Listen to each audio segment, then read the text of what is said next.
Bonjour à tous, moi c'est Romane Péo. Et moi, Clara Cano. On est toutes les deux étudiantes en troisième année de droit privé à l'UCLI.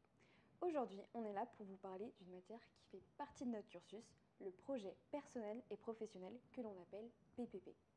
Le PPP, c'est une matière où on a une grande autonomie. On a les cartes en main pour créer, structurer un projet autour d'une cause qui nous tient à cœur.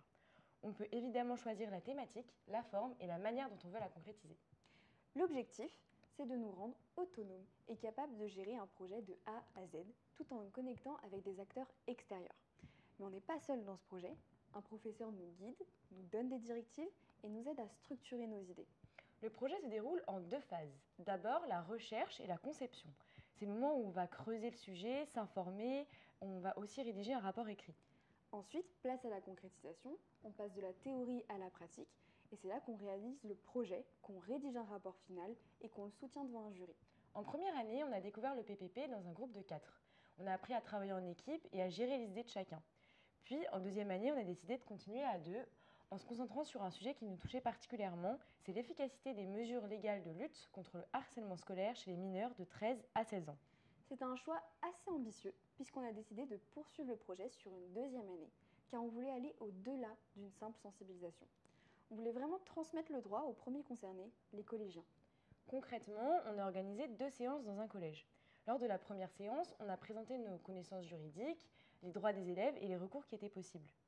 Et lors de la deuxième séance, on a inversé les rôles. On a donné la parole aux collégiens pour qu'ils imaginent un projet de loi contre le harcèlement. Le but était de leur montrer qu'eux aussi peuvent s'impliquer et devenir acteurs du changement. Mais ce projet a pris une tournure inattendue. En dehors du cadre du PPP, le collège nous a recontactés pour intervenir à nouveau. On a été invités à témoigner de notre engagement étudiant devant l'ensemble des classes de troisième. Donc ce projet qui au départ était un projet universitaire est devenu une vraie opportunité professionnelle. On a rencontré donc des intervenants extérieurs, des enseignants, mais aussi des conseillers pédagogiques. Ça nous a permis de prendre conscience que ce genre de projet peut vraiment dépasser le cadre académique et laisser une empreinte durable. Au final, le PPP, c'est plus qu'un simple projet universitaire, c'est une matière qui nous permet de sortir des salles de classe, de rencontrer des personnes et de créer des liens. On a développé de nombreuses compétences, notamment en gestion de projet, en prise de parole en public, en travail d'équipe.